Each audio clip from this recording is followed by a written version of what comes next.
जी India's first war comedy एक ऐसी genre जो आज तक इंडियन सिनेमा में अटेम्प्ट नहीं हुई है। ये उसकी एक यूनिक पॉइंट तो है ही है, यूनिक सेलिंग पॉइंट है ही है।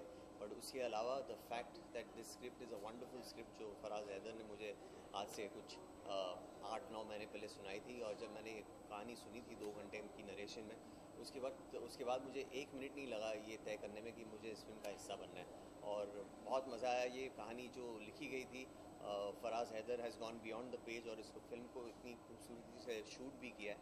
और एक ऐसी फिल्म है जिस पे हमें बड़ा गर्व है, और हमें यकीन है कि जब जनता जाएगी 11 अक्टूबर को ये फिल्म देखेगी तो उनको बहुत पसंद आएगी। सर मैं अगर आर्मी की बात करूँ, आर्मी में सर अगर कोई भी अपना खुद का इनको पहनता है फील लाइक आर्मी, जी उसका preparation for that role how much you comfortable. हाँ, तो यही हमेशा से ख्वाहिश थी कभी कोई रोल करने को मिले जहाँ you get a chance to wear a uniform, और इस फिल्म में यूनिफॉर्म पहनने का मौका मिला, और वो भी आर्मी मैन का। किरदार के लिए प्रेपरेशन पॉइंट ऑफ व्यू से खाली एक क्रू कट हेयर कट जो करना पड़ा था वो किया था मैंने। बाकी physically I was in a decent shape, तो उसमें ज़्यादा मेहनत नहीं करनी पड़ी थी उस वक्त। और जैसे मैंने यूनिफॉर्म पहना, यू फील दिस असेंचुएटेड, और भी ज़्यादा सेंस ऑफ ऑनर, प्राइड अपने देश के लिए आपको लगता है, महसूस होता है। और एक आर्मी मैन की जो करेक्टनेस, डिसिप्लिन, जो स्ट्रेंथ ऑफ कैरेक्टर रहता है, वो सारा आप महसूस करने लगते हो ओनली थ्रू द यूनिफॉर्म। और इफेक्टिवली यूनिफॉर्म पहना, और ये रोल निभाने में मुझे बड़ी आसानी हो गई। जब बात करें फराज हैदर की, उनकी डायरेक्ट फर्स्ट फिल्म है, उनके साथ काम करके जी, जैसे मैंने कहा फराज हैदर के बारे में, उन्होंने जब मुझे स्क्रिप्ट सुनाई और मुझे बहुत पसंद आई, और फिर उन्होंने शूट की। जब वो शूट कर रहे थे, वो इतनी आसानी से उसे डायरेक्ट कर रहे थे, ऐसे लग रहा था कि कोई 10 फिल्म के वेटरन फिल्म बना रहे हो। और मैंने उनसे पूछा भी था कि आप इतनी आसानी से कैसे डायरेक्ट कर पा रहे हो इस फिल्म को। तो उन्होंने कहा था कि शायद 2 साल जो मैंने इस फिल्म को लिखा, उस वक्त मैंने उसको इतने ठीक से विजुलाइज भी किया था। और मेरे हिसाब से, ये उन्होंने इतनी कहा, लेकिन मुझे ऐसा लगता है कि वो 2 सालों में उन्होंने शायद 10 साल की मेहनत की होगी, तब जाके वो इतनी आसानी से इतनी खूबसूरत फिल्म बना पाए। आउटडोर लोकेशन में शूट हुई है, तो कैसा रहा आपका एक्सपीरियंस? जी, लॉजिस्टिकली बड़ा चैलेंजिंग था। ये लोकेशन बीकानेर से 1.5 घंटे दूर हम लोग शूट कर रहे थे, बित्रासर नाम के एक गाँव के आसपास, जो गांव ऑलमोस्ट डेजर्ट के बीचों बीच ही है। तो सारा लॉजिस्टिकली प्रोडक्शन को वहाँ पे सामान पहुँचाना, ये सब, और सेट डिज़ाइन करना बड़ा चैलेंजिंग था, क्योंकि जब ये सेट बन रहा था और लगाया जा रहा था, 2-3 ओकेजन पे सैंडस्टॉर्म आया, जब ये पूरा का पूरा सेट उखाड़ के चला गया था ये सैंडस्टॉर्म। तो उसको फिर से लगाना, जोड़ना, वो सारे प्रोडक्शन चैलेंजेस थे।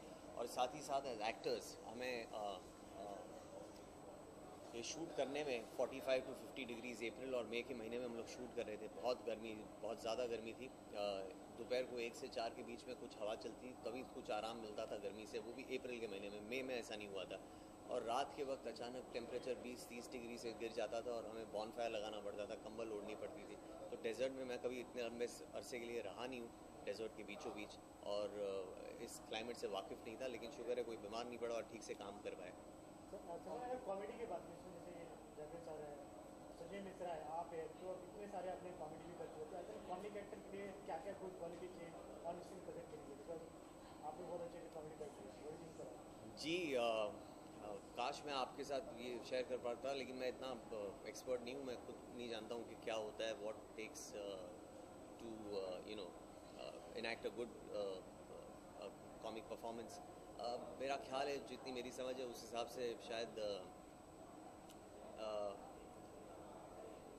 कॉमेडी में ऑनेस्टी की बहुत ज़्यादा ज़रूरत रहती है, और एक सेंस ऑफ टाइमिंग जो आपको समझने में कभी कभार वक्त लग जाता है, लेकिन अच्छे डायरेक्टर के सहारे के साथ आप ये अचीव कर सकते हो। काफी इजी है ना कॉमेडी करना, सर मैंने देखा जाए तो पिछली फिल्मों में देखते हैं जिसमें आप सक्सेस पाए हैं, ऐसे कॉमेडी करना। जी, मेरे लिए एक्चुअली मैंने थिएटर से शुरुआत की थी, तो 7-8 साल थिएटर किया है। उस वक्त भी अलग अलग जॉनर के किरदार मैंने निभाए थे। तो मैंने उस वक्त महसूस किया था कि इमोशंस और ड्रामा मेरे लिए इजीली आते हैं, वो मैं नेचुरली आराम से कर पाता हूँ। लेकिन कॉमेडी मैंने जब पहला प्ले किया था, मैं बहुत बुरा था उसमें, और बहुत वक्त लगा था जब तक मैं समझ पाया, और टाइमिंग और वगैरह का अंदाज़ा मुझे ठीक ठाक आने लगा। तो what comes naturally to me is emotions, drama. Comedy पे काम किया, लेकिन अब ठीक ठाक कर लेते हैं। सर ना इतना सालों की इंडस्ट्री रहने के बाद भी बहुत कम मूवी करते हैं। आई थिंक 13 साल हो गया आपको जी। मेरे ख्याल से, लेकिन बहुत कम। What the reason you choose so much for movie? नहीं, अब मैंने पेस बढ़ा दी, अब आपको ऐसी कोई शिकायत नहीं होगी। आने वाले साल में मेरी ये साल और अगले साल 3 पिक्चरें, ये साल वॉर छोड़ना है आ रहा है, और अगले साल मेरी और 3 पिक्चरें आएगी। एक इंद्र कुमार साहब के साथ है सुपर नानी जिसका नाम है, रेखा जी इस फिल्म में, साथ ही साथ रणधीर कपूर साहब, इंदू जी की बेटी श्वेता मेरे सामने एक रोल निभा रही है। तो वो बहुत जल्दी आएगी अगले साल की बिगनिंग में। उसके अलावा वीनस फिल्म्स प्रोड्यूस कर रहे एक फिल्म, सतीश कौशिक साहब डायरेक्टर हैं। एक बंगाली फिल्म का रीमेक है ये भूतेर भविष्य का, जिसका नाम है गैंग ऑफ घोस्ट। और एक फिल्म है जो विक्रम भट्ट साहब और रिलायंस वाले प्रोड्यूस कर रहे हैं, और विक्रम भट्ट साहब की स्टोरी है ये, और टीनू देसाई इस फिल्म के डायरेक्टर है। इसकी भी 50% शूटिंग हम कर चुके हैं इंग्लैंड में, और अगले साल मई जून में ये पिक्चर भी रिलीज़ होनी चाहिए।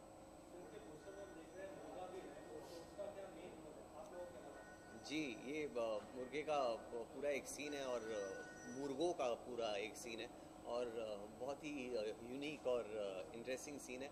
और मुझे डर था इसको हम शूट कैसे कर पाएंगे, और जैसे फराज ने शायद आपको बताया होगा कि ये शूट करने में दिक्कत उनको बड़ी आई, क्योंकि इन सारे मुर्गों को ठीक से परफॉर्म करवाना नाक में दम आने वाली बात थी। पहले कुछ मुर्गियाँ मंगाई थी, फिर मुर्गियाँ सोची कि मुर्गियाँ ज़्यादा भागती नहीं है तो मुर्गे मंगाए, पहले कुछ इंग्लिश मुर्गे मंगाए, फिर कुछ इंडियन मुर्गे मंगाए, बहुत सारे कॉम्बिनेशन हुए, बट जा कर के आखिर में ये फिल्म को ये सीन को हम शूट कर पाए।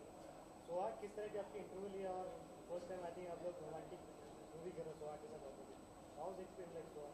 अभी आप पहले भी कर चुके हैं जी, सुहाग के साथ मैं शादी नंबर 1 और रंग दे बसंती 2 फिल्में कर चुका हूँ, और रंग दे बसंती के वक्त हम सब ने बहुत समय बिताया था एक दूसरे के साथ, और बहुत मज़े किए थे।